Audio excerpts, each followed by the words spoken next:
संविधान बनने के बाद यानी भारत की आज़ादी के बाद से ही घटवाल को जो आदिवासी की सुख सुविधाएं मिलती हैं वो आदिवासी नहीं है।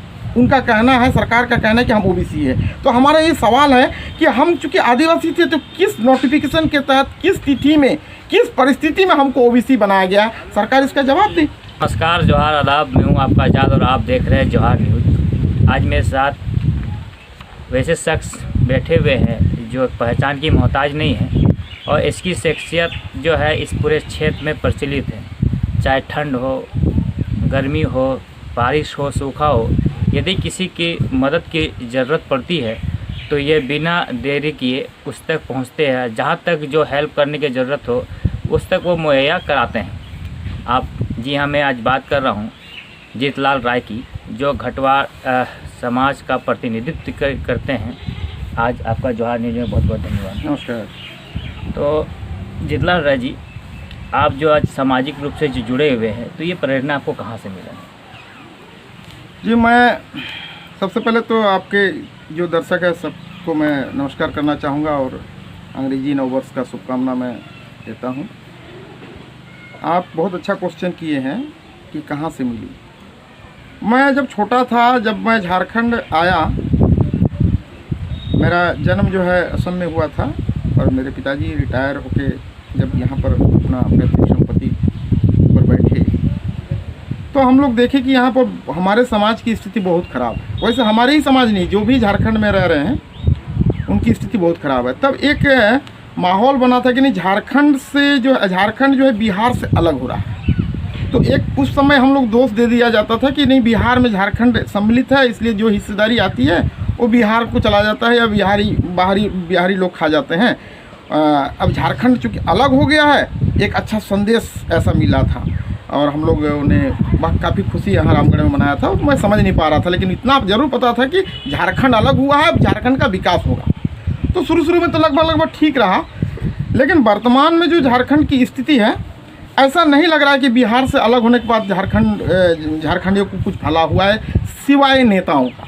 मतलब वही से आपको प्रेरणा मिला कि समाज के लिए कुछ करना है। जी, मुझे लगा कि नहीं, हम लोग को, चूँकि हम लोग बेरोजगार हैं, तो घूमते बुलते थे, सर समाज में जाते थे, अच्छा घर नहीं देखने को मिलता था, अच्छा वातावरण नहीं मिलता था, सड़क नहीं थी।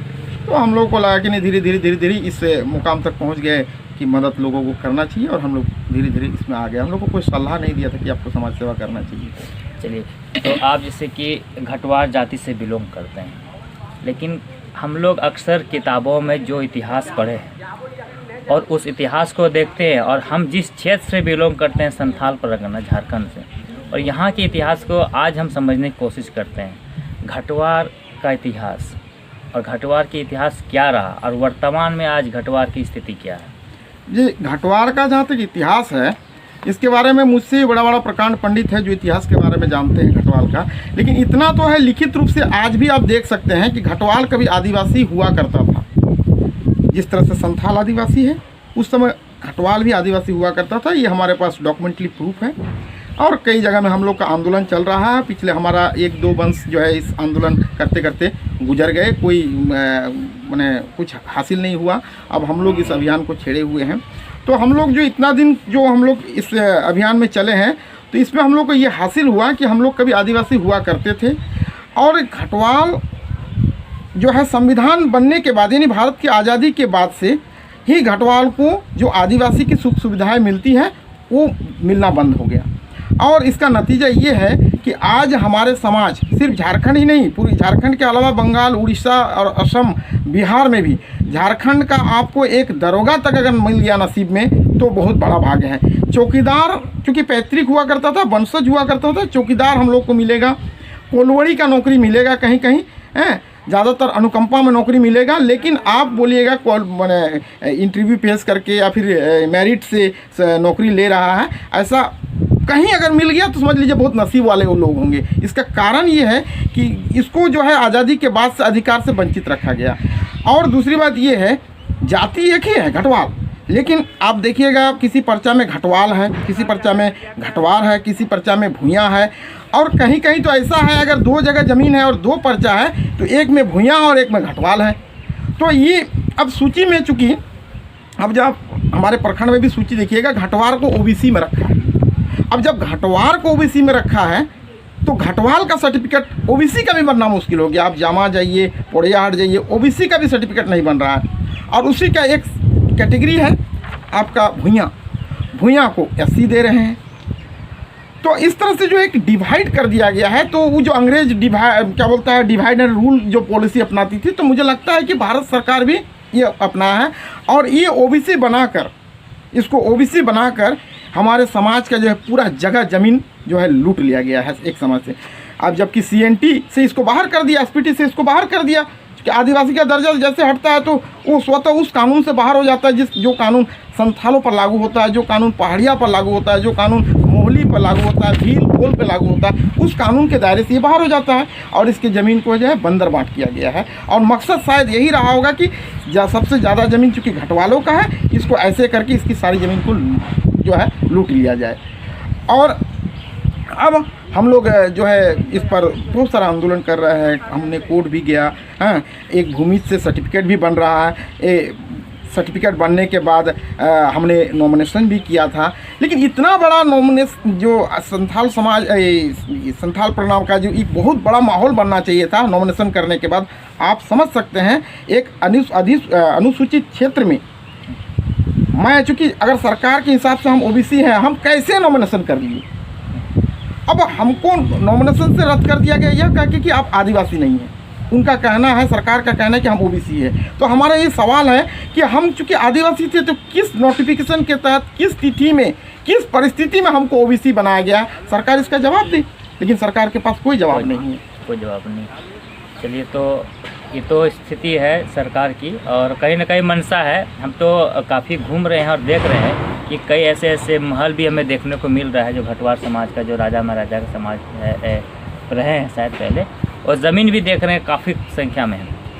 अच्छा जीतलाल जी, एक और सवाल है, ये आरक्षण, इस आरक्षण पर आपको क्या कहना है? देखिए, आरक्षण पर अगर हम बहस करेंगे तो बहुत लंबा प्रक्रिया है। लेकिन फिर मैं इतना कहना ज़रूर चाहूँगा, आरक्षण का मैं समर्थक हूँ।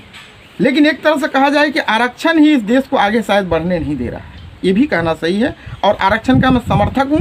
मैं आरक्षण का समर्थक इसलिए हूँ क्योंकि आज जो इस देश में जो एजुकेशन सिस्टम है, ये अगर सुधर जाता तो मुझे लगता है कि अगले 50 साल के बाद आरक्षण की ज़रूरत नहीं पड़ेगी। कहने का मेरा मतलब ये है, आज आप देख सकते हैं जो भी टीचर बनते हैं, हम एक तो छोटा सा उदाहरण देते हैं, जो हमारे समाज में, अगर हमारे गांव में भी अगर कोई सरकारी टीचर बन जाते हैं तो सबसे पहले अपने बच्चों को रांची या दुमका में पढ़ाएंगे, लेकिन खुद वो टीचर मोहनपुर के स्कूल में पढ़ाएंगे। और जब अपना बच्चा बाहर पढ़ रहा है तो दूसरे के बच्चों को कैसे पढ़ाते होंगे ये आप समझ सकते हैं। मैं ये कहना चाहता हूँ, एजुकेशन सिस्टम को ठीक किया जाए।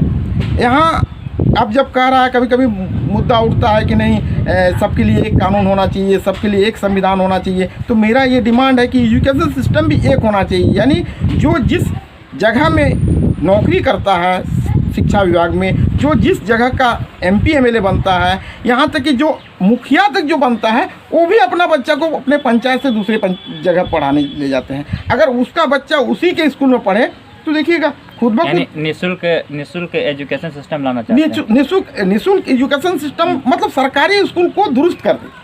सरकारी स्कूल में दुरुस्त करने के बाद ये होगा, जो ग्रामीण क्षेत्र के जो बच्चे हैं जो सरकारी स्कूल में पढ़ते हैं, ये बराबर हो पाएगा उसके तुलना में जो प्राइवेट में जाके बाहर में पढ़ते हैं। आज जो सिस्टम है, जो रांची में, बोकारो में या फिर विदेश चले जाते हैं पढ़ने, उसके तुलना में ये बच्चे कमज़ोर होते हैं। और ये बच्चे कौन होते हैं? ज़्यादातर OBC SC ST के ही लोग होते हैं, गरीब जो दबे कुचले होते हैं, इन्हीं के बच्चे होते हैं, क्योंकि ये उनका वो औकात नहीं है जो बाहर जाके पढ़ा सके।